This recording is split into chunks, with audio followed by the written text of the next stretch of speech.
အားလုံးပဲမင်္ဂလာပါကျွန်တော်တို့ကမ္ဘာဖလားပွဲစဉ်တွေကတော့ဇက်ရှိန်အမြင့်ဆုံးဖြစ်တဲ့ကျွန်တော်တို့ quarter final ပွဲစဉ်တွေကိုရောက်ရှိလာပါပြီအဲ့တော့အစောဆုံးကံမဲ့ quarter final ပွဲစဉ်ကတော့ဒါကျွန်တော်တို့ပြင်သစ်နဲ့မော်ရိုကိုတင်းတို့ရဲ့ပွဲစဉ်ဖြစ်ပါတယ်ဒီပွဲစဉ်ကိုကျွန်တော်မသုံးသပ်ခင်မှာဒါ quarter final ကတွဲဆိုင်တွေကိုအရင်ပြောချင်ပါတယ်ခုနပြောခဲ့တဲ့ကျွန်တော်တို့ဒါ France နဲ့ Morocco အပြင် Spain နဲ့ Belgium Norway နဲ့ England FIFA Tina နဲ့ Switzerland ဒါ quarter final တွဲဆိုင်မှာကမ္ဘာဖလားကြီးကျင်းပလာခဲ့တဲ့ကျွန်တော်တို့48တင်းပထမဆုံးမြိုင်ဆိုင်ပြိုင်ဆိုင်တဲ့အသင်းပေါင်းများစွာပါတဲ့ပြိုင်ပွဲကြီးမှာနောက်ဆုံးတော့ quarter final အဆင့်8တင်းပဲကျန်ပါတော့တယ်ဒီကနေမှတစ်ဆင့်နောက်ထပ်4တင်းကျန်တဲ့ semi final နောက်ဆုံး final တွေစီကိုဆက်သွားမှာပါဒီ quarter final တွဲဆိုင်4ဆိုင်ပေါ့အပြိုင်ဆိုင်လုံးဝဒါပွဲကြီးပွဲကောင်းနေပါပဲတွဲဆိုင်4ဆိုင်တွေကပထမဆုံးရှင်ပြိုင်မဲ့ဟာတော့ကျွန်တော်တို့ဒီနေ့ညမြန်မာစံတော်ချိန်2နာရီခွဲမှာရှင်ပြိုင်ကစားမယ် France နဲ့ Morocco အသင်းတို့ရဲ့ပွဲစဉ်ပါပဲဒီပွဲစဉ်ကိုသုံးသပ်ဖို့အတွက်စကားမဆက်ဘာလို့ကျွန်တော်အခုမျက်မှန်ကြီးကျွန်တော်တက်ပြီးတော့ပြောနေတာလေတချို့ကျွန်တော်ကိုကြောင်တောင်နိုင်တယ်ထင်ကောင်းထင်မှာပါဒါပေမဲ့ကျွန်တော်မျက်မှန်တက်တဲ့ရည်ရွယ်ချက်ကတော့ရှိပါတယ်ဘာကြောင့်လဲဆိုတော့မတက်လို့မရဘူးဗျဒီပွဲကကျွန်တော်တို့ FIFA ကကျင်းပတဲ့ကမ္ဘာဖလား World Cup ဖြစ်နေပါတယ်အဲ့တော့ FIFA ကကျင်းပတဲ့ပြိုင်ပွဲမို့လို့ပွဲစဉ်တွေကိုသုံးသပ်တဲ့အခါမှာလည်းကျွန်တော်လည်းမျက်မှန်တက်ပြီးတော့ပြောရင်ပို့ပြီးတော့ကောင်းမယ်လို့ယူဆလို့ပါချို့မျက်မှန်တွေကတိတ်အမြင်အောင်နေနည်းနည်းလေးဝါနိုင်တယ်ပေါ့အဲ့ကျွန်တော်ခုနပြောခဲ့သလိုပဲကျွန်တော် France နဲ့ Morocco Spain နဲ့ Belgium Norway နဲ့ England FIFA Tina နဲ့ Switzerland ဒီတွဲဆိုင်၄ဆိုင်မှာပထမဆုံးသုံးသက်ဖြောပြမဲ့ပွဲကဒါကျွန်တော်တို့ France ကျွန်တော်မြန်မာခေါ်ပြင်သစ်ပေါ့နော်ပြင်သစ်နဲ့ Morocco တို့ရဲ့ပွဲစဉ်မှာဒီပွဲစဉ်ကိုကျွန်တော်အရင်ဆုံးသုံးသက်ချင်းပါတယ်ကျွန်တော်ဒါ France ကသိတဲ့အတိုင်းပဲကမ္ဘာအဆင့်3မှာရပ်တည်နေတဲ့အသင်းမှာအဲ့လိုပဲတစ်ဖက်က Morocco သင်းကလည်းအာဖရိကအသင်းတစ်သင်းဖြစ်ပေမဲ့ကမ္ဘာအဆင့်9အာဖရိကမှာဆိုရင်နံပါတ်1နေရာမှာရပ်တည်နေတဲ့အသင်းကောင်းတစ်သင်းမှာနောက်ပြီးတော့သူနဲ့အပေါ်အောက်ကမ္ဘာအဆင့်နေရှိတဲ့တကယ်အသင်းကြီးတွေကိုသူကဖြုတ်ချလာခဲ့တာဗျကျွန်တော်တို့အုပ်စုထဲမှာဆိုရင်ဘရာဇီးနဲ့သူတွေ့တယ်ပြီးတော့ဒါရှုံးထွက်အဆင့်မှာလည်းနယ်သာလန်နဲ့သူတွေ့ပါတယ်အေးစေးပါပဲသူအဲ့အရာတွေကိုကြော်ဖြတ်ခဲ့ပြီအဲ့လက်ရှိကမ္ဘာအဆင့်3ပြင်သစ်ကိုရောသူဘလို့ဆက်လက်ရင်ဆိုင်နိုင်မလဲဒါအသိကိုစိတ်ဝင်စားဖို့ကောင်းတဲ့အရာပါဒီနှစ်သင်းကနိုင်တဲ့အသင်းကတော့ကျွန်တော်တို့ဒါနောက်တစ်ဆက် semi final မှာ Spain တို့မဟုတ် Belgium နိုင်တဲ့အသင်းနဲ့တွေ့မှာပါအဲ့တော့အကုန်လုံးဒါကိုပြည်သစ်နဲ့ကိုအချို့ကလည်း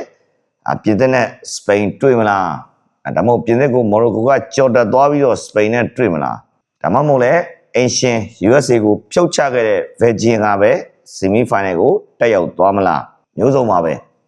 ကိုပြည်သစ်နဲ့ကိုပါပဲအဲ့တော့ဒီပွဲစဉ်မှာတော့ကျွန်တော်ကဒါလက်ရှိပြင်သစ်နဲ့ Morocco အကြောင်းကိုပဲပြောပါမယ်အဲ့တော့ပြင်သစ်အသင်းရဲ့အကြောင်းကိုပြောရင်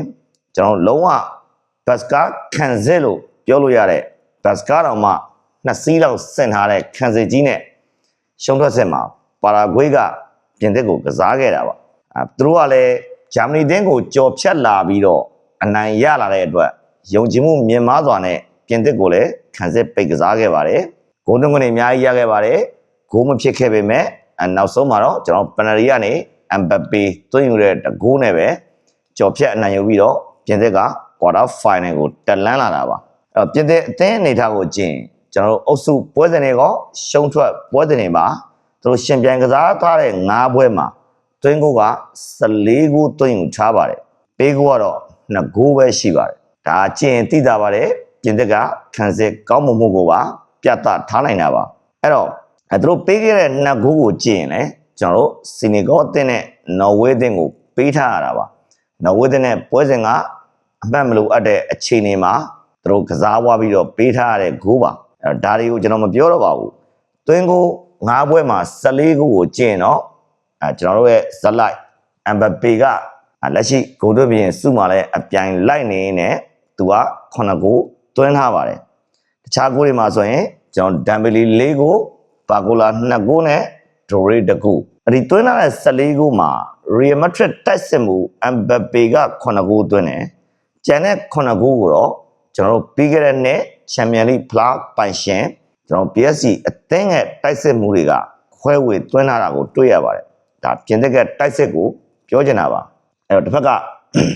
ကျွန်တော်မော်ရိုကိုကိုကြည့်အောင်မော်ရိုကိုအသင်းကဒါအသင်းကြီးထဲမှာဆိုရင်ကျွန်တော်အစောပိုင်းပြောခဲ့သလိုပဲဘရာဇီးနဲ့နယ်သာလန်ကိုကျွန်တော်ရင်ဆိုင်ပြီးတော့ကြော်ဖြတ်လာတာပါခံစစ်ကောင်းမှုရှိတယ်ဒါတော့အာဖရိကအသင်းပြီးသူတို့ခံစစ်မအောင်ကစားတယ်ပြီးရင်သူ့မှာကြောက်စရာကောင်းတဲ့ကစားသမားတွေအများကြီးရှိပါတယ်အဲ့တော့ကျွန်တော်တို့သူတို့နှစ်ယောက်ကအရင်ကံဘူးလားဆိုတော့တွားကြည့်ကျွန်တော်ပြီးခဲ့တဲ့ကမ္ဘာဖလားမှာနေသူတို့ကဆီမီဖိုင်နယ်မှာအပြိုင်ဆိုင်ကြိတ်ခဲ့ကြတာပါ2020ကမ္ဘာဖလားဆီမီဖိုင်နယ်ဖြစ်ပါတယ်အဲတော့ပြင်သစ်ကမော်ရိုကိုကို2-0နဲ့အနိုင်ရပြီးတော့ဖိုင်နယ်ကိုတက်သွားတာပါအဲ့တော့ဒီညကျွန်တော်ကံမဲ့ပွဲမှာမော်ရိုကိုအသင်းကအဲ့ဒီပွဲကိုလက်စားပြန်ချေတိုင်မလားအဲ့တော့အရင်ဆီမီဖိုင်နယ်မှာတွေ့ခဲ့တော့ကတော့ပြင်သစ်က2-0နဲ့အနိုင်ရသွားပေမဲ့မော်ရိုကိုအသင်းကဘောလုံးပိုင်ဆိုင်မှုရောဝင်းလည်ကစားပုံရောတိုက်စစ်ရောပုံမထက်မြက်ပြီးတော့ပုံမဖီအားပေးကစားနိုင်ခဲ့တာကိုတွေ့ရပါတယ်နောက်တစ်ခါပြင်သစ်အသင်းက2-0နဲ့အနိုင်ရတယ်ဆိုပေမဲ့အဲ့ဒီဆီမီဖိုင်နယ်ပွဲစဉ်မှာပြင်သစ်ဂိုးပေါက်တက်ခဲ့တာ3ချိန်ပဲရှိပါတယ်အဲ့ထဲမှာ2ဂိုးရသွားတာပါနောက်တစ်ချက်ထပ်ပြောစရာရှိတာက2020ဆီမီမှာကန်ခဲ့တဲ့ပြင်သစ်အသင်းကကစားသမားတွေနဲ့မော်ရိုကိုအသင်းကကစားသမားတွေလက်ရှိဒီညမှာကစားမဲ့ပြိုင်ပွဲမှာလည်းနှစ်သင်းသလုံးရဲ့အဓိကကစားသမားတော်တော်များများကပြိုင်ပွဲမှာပြန်ပါလာအောင်ပါပြောချင်တာကတော့မိန်ဟောင်းဆွေဟောင်းတွေနောက်တစ်ချိန်လက်စားချေတုံ့ပြန်ပွဲဆိုတဲ့ပုံစံမျိုးပြန်တွေ့တဲ့သဘောပါပဲတစ်ဖက်မှာလည်းနံပါတ်ကြီးကစားသမားတွေတစ်ဖက်မှာလည်းကစားပုံမာကျော့တဲ့အာဖရိကချင်းသေးရဲ့စိတ်ဓာတ်တွေကိုပြမဲ့မော်ရိုကိုအသင်းရဲ့ကစားဟန်တွေနဲ့ဟာကီမီတို့ရဲ့ခံစစ်ဘလိုတွေတွားပြီးတော့စွမ်းဆောင်ပြနိုင်မလဲအမ်ဘပီယာပဲဂိုးသွင်းပြင်စုအတွက်ထပ်ပြီးတော့ဂိုးတွေသွင်းနိုင်မလားနောက်ပြီးတော့လက်တလောကျွန်တော်တို့ဒါဂိုးဖန်တီးမှုအစ်စ်ရွှေဘောလုံးစုဟာမှန်းနေတဲ့ဒါအိုလီစေးထပ်မံဖန်တီးပေးနိုင်အောင်မလားအမ်ဘပီအပြည့်ဒမ်ဘလီယာရောဂိုးတွေသွင်းနိုင်မလားတခြားကျွန်တော်ဘာကူလာတို့ဒိုရီတို့ရောဘာတွေလောက်ပြနိုင်မလဲကွင်းလယ်ကရာဘီယော့စ်ကရောအဝေးကန်ချက်တွေနဲ့ချင်းချောင်းနိုင်အောင်မလားမျိုးစုံစဉ်းစားလို့ရပါတယ်အဲ့တော့ဒီပွဲစဉ်ကိုကျွန်တော်ကတော့ကမ္ဘာအဆင့်လည်းသိမကွာဘူးကွာတာဖိုင်နယ်လည်းဖြစ်နေပြီနောက်ဆုံး၈သင်းထဲမှာတစ်သင်းရှုံးပြီးတော့နောက်တစ်ဆင့်ကိုတက်ရောက်မဲ့ပွဲစဉ်ဖြစ်တာကြောင့်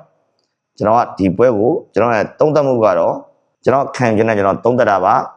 ရှင်းပါတယ်ကျွန်တော်ဂိုးပေါင်းအောက်ကိုကြိုက်ပါတယ်ဒါကျွန်တော်ဂိုးပေါင်းရွေးချယ်မှုပါခင်ဗျားတို့ကတသင်းသင်းရွေးချယ်ပါ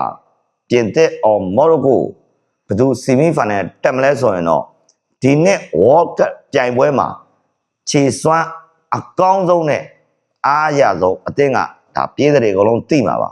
ပြင်သစ်အသင်းမှာအဲ့အတွက်ကျွန်တော်ဆီမီဖိုင်နယ်ကိုရွေးချယ်ဖို့တသင်းကိုဆွဲထုတ်ရမယ်ဆိုရင်တော့ပြင်သစ်ကိုသာကျွန်တော်ရွေးချယ်ပါမယ်ကျွန်တော်ပြင်သစ်ဘော်လီကြိုက်ပါတယ်ဂိုးအောက်ကိုလည်းကျွန်တော်နှစ်သက်ပါတယ်ဒါကတော့ကြိုင်ယူပါမကြိုင်ဘက်ကံပါချိန်တိုင်းခင်ဗျားတို့အစဉ်ပြေချုံးလို့ကအဓိကပါညမှန်ကြီးတက်ထားတဲ့အတွက်ကျွန်တော်တောင်းပန်ပါတယ်ဖီဗာရဲ့ပွဲမို့လို့ပါ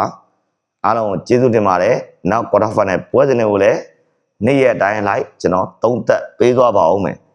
ကျေးဇူးတင်ရှိပါတယ်ဗျ